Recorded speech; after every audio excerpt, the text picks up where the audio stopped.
Big Jet 9 Alpha Charlie, runway 23 right, cleared for takeoff. Today's flight is taking us from Manchester to Innsbruck. Before we line up on the runway, the flight management system has already been set up. So let's rewind back to stand and see how we program it for departure.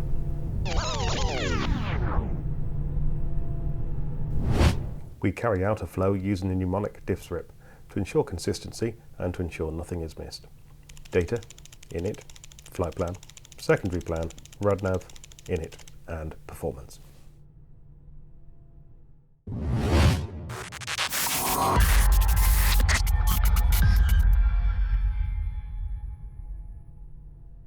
By selecting Data and then on the submenu Aircraft Status, we can see the validity of the database. If this is not correct, then we select the appropriate database cycle for today's flight.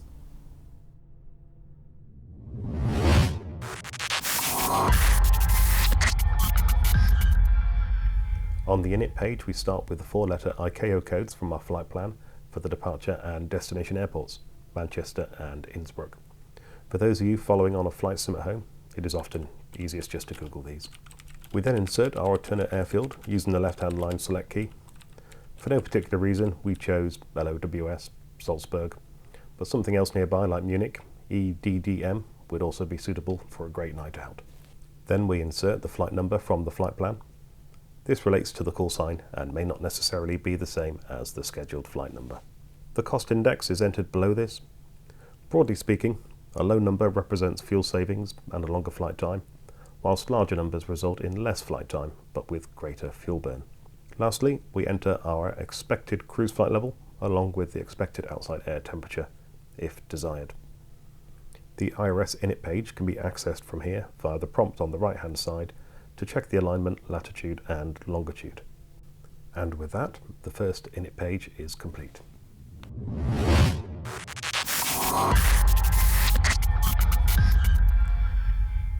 After completing the INIT A page, we can now enter the flight plan. So by selecting flight plan, we can see our departure airports and arrival airports are pre-populated.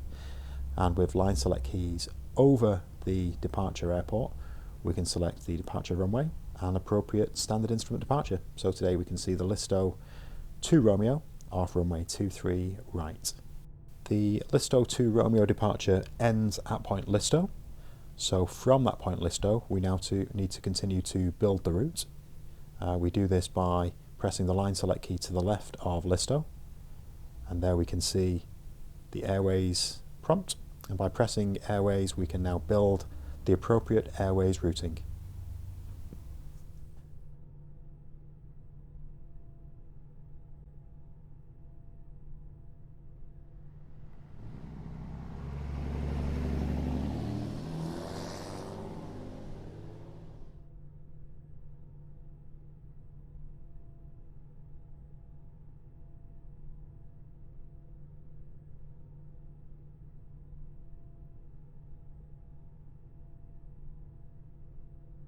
Where the routing is between 2 points that aren't linked by an airway, we can achieve this by typing in the new point, in this point Tedgo, and inserting it immediately below the last point, in this case Karlsruhe.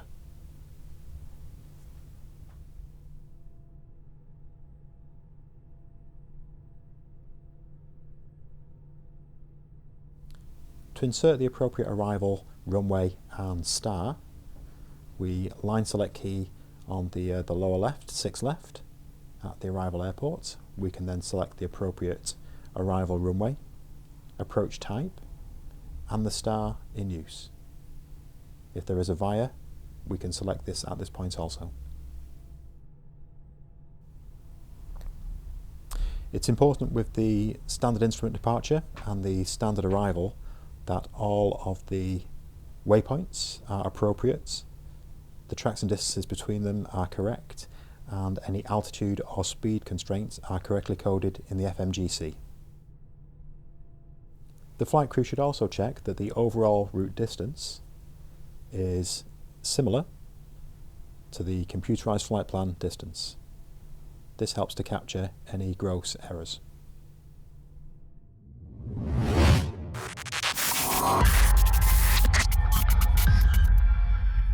The secondary flight plan has a number of uses, such as planning an alternate departure runway, routing to a takeoff alternate following a low visibility departure, or more commonly, as in this case, for planning a return to the departure airfield. From the secondary INIT page, we enter the departure airfield in both the from and to boxes. Pressing the secondary flight plan button again allows us to return to the secondary flight plan page. We can select a departure and return using the same logic as used with the primary flight plan before. In this instance, we have selected the longer 23 left for the return in case the departure runway 23 right is unavailable. We need to consider where we might safely hold in the event of a power loss or performance issue. Most companies will have a performance provider that stipulates where to go and how to get there, but we have invented a hypothetical hold overhead the NDB white gate. By inserting and then selecting white gate, we are able to insert a hold, in this case 232 degrees with right hand turns.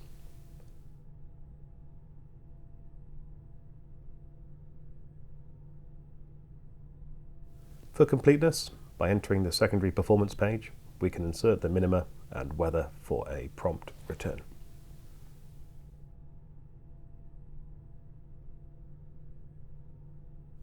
Once airborne and climbing through 10,000 feet, the active flight plan is normally copied via the secondary index page, but this action could be reasonably deferred if an immediate return is still a possibility.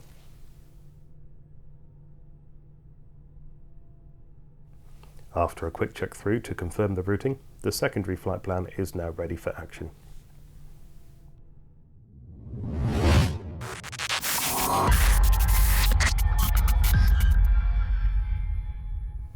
On the radio nav page, we check that the navigation aids tuned by the FMGC are suitable, modifying if required. We also check that they are identified correctly on the navigation or primary flying displays, bearing in mind that if you select Honolulu in this example, it is unlikely to be identified until airborne due to the distance. As we enter the hold in the secondary flight plan in the event that something untoward might happen, we will insert the white gate NDB in the ADF box.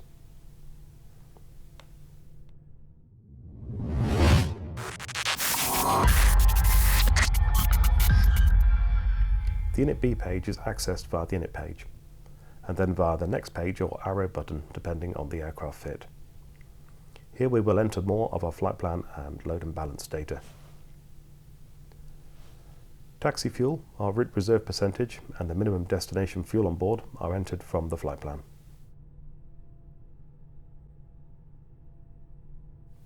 The minimum destination fuel on board takes into account our alternate routing and final reserve.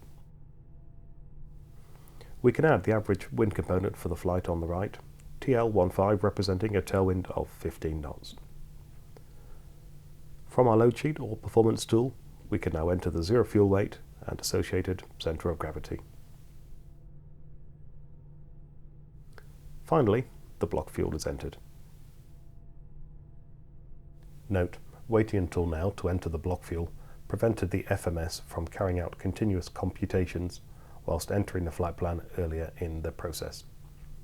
Eventually, the remaining non-modifiable fields turn green and predictions are now available as the computations have taken place.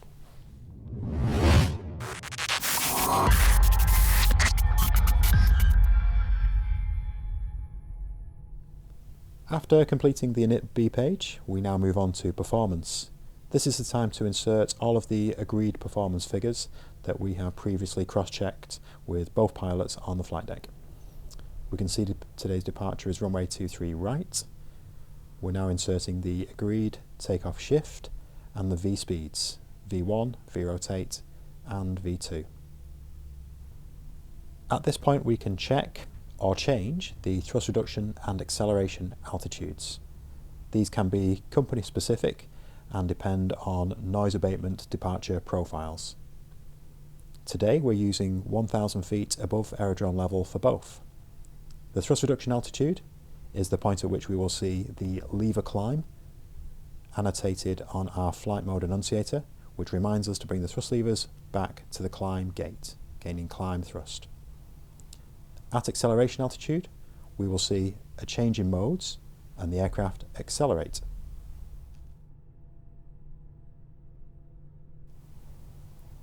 We now insert the agreed flap setting, THS, and flex takeoff temperature.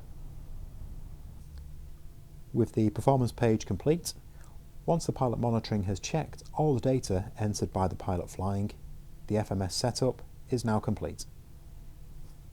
Big Jet 9 Alpha Charlie, wind 220 degrees, 8 knots, runway 23 right, cleared for takeoff.